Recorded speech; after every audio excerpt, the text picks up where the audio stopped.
Alright, so in this video I'll be going through plugins and static pages. Now plugins, you'll only see this if I've hosted a WordPress website for you. So we'll go to plugins and then we'll go to add new. Now, I guess the first good plugin I can think of is called Simplified Google Maps Lite. So I'll just type in Simplified Google Maps, click Search Plugins. And there we have Simplified Google Maps Lite. I'm going to click Install Now. Pop up, asking me if I'm sure I want to install it. I am quite sure. So I'll click OK. Come up saying it's installing the package. Yep, now it's done, and then I click Activate Plugin.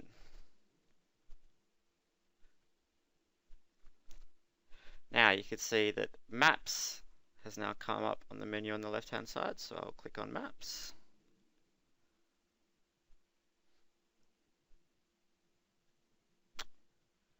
I have no maps, so I'll go to Add New.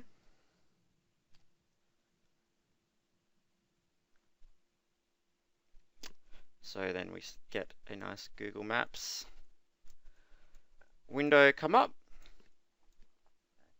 Alright, so let's say that for one of my posts I care about sea anemones in the Indian Ocean. So I can now go add a place, which will drop a pin. Now I can drag it around, and I need to give it a name.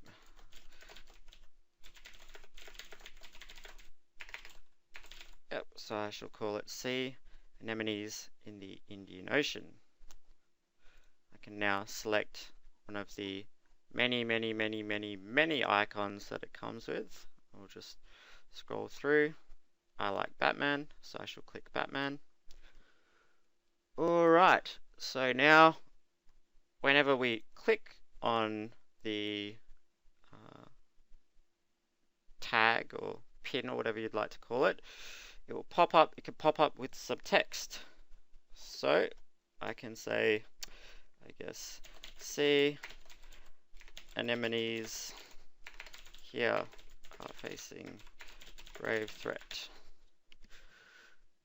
Alright, now let's say I had a news article which actually talked about the grave threat that sea anemones are facing. You can see these two buttons here are grayed out. They're for linking. So in order to link, I highlight the text that I wish to be highlighted, and for which when clicked on will give the link, and then I will click Insert Edit Link.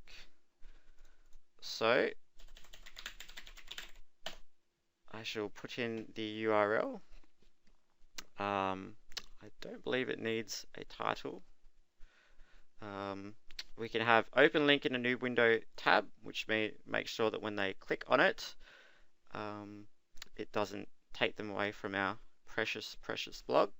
Though if you were if you had pins which you use to navigate through the website itself to, I guess, other pages you've made, then you'd probably not want to have this ticked. You can see here we can link to existing content, so I can have it that it can link to one of my posts. So I'll just go add link. Now go to the settings. You see it has a certain width and height, 800 pixels by 600 pixels. The center will be whatever the center of this map here is. So if I made it look like, if I had it here and then saved it and then include it in one of my posts, it would look like this. So it's probably a good idea for me to have my pin in the center, and you can also choose the zoom level. I believe this is a decent zoom level, and map type. I don't know. I like how terrain looks, but you can go through. You could click satellite.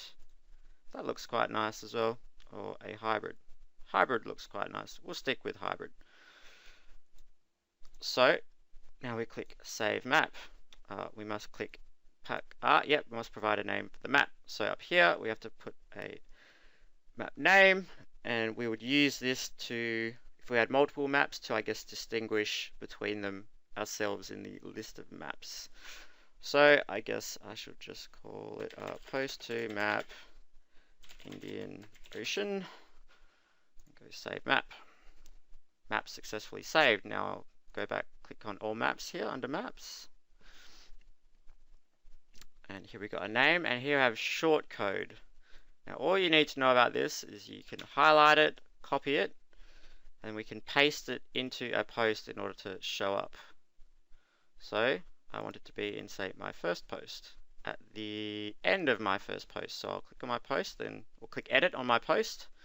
It will then load up with the text, and I paste the short code in, unique for that map, and then click update.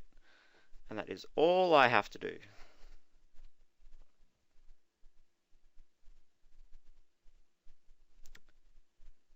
Now I've finished updating, and I can click view post. And what do you know? I now have a a Google Maps map in my website. And I can click on this for some information, and I can click on this to go to the Googles. Easy peasy, that required no effort whatsoever. So we shall go back. Another plugin we can use is the Facebook Like button plugin. So we'll go to plugins, add new, type in Facebook Like, go to search plugins, and here we've got the Facebook Like button. So I'll click install now. I will install it. And I need to activate it. So we can go to, in order for the Facebook button plugin to work, we need a Facebook ID. So we can go to BWS plugins and then go to Facebook button. We'll say input a Facebook ID. So how do we find out what our Facebook ID is? So we can go to Google and we can put in Facebook ID, the first link. We'll find, you see here, enter your personal Facebook profile URL. Alright, so we need our profile URL in order to get our Facebook ID. So we can go to Facebook. You can just click on your own profile, and you can see that this link up here will be your Facebook profile URL. Just paste that in, click on this, and here is my numeric ID. So I take this back and I paste it in here. I don't want to display a button for my own page. I only really want the Facebook Like button. Yeah, we just want the standard Facebook image, and then we click Save Changes. And that's all we do. And now we refresh a post. We now have a Facebook Like button. Isn't that nifty?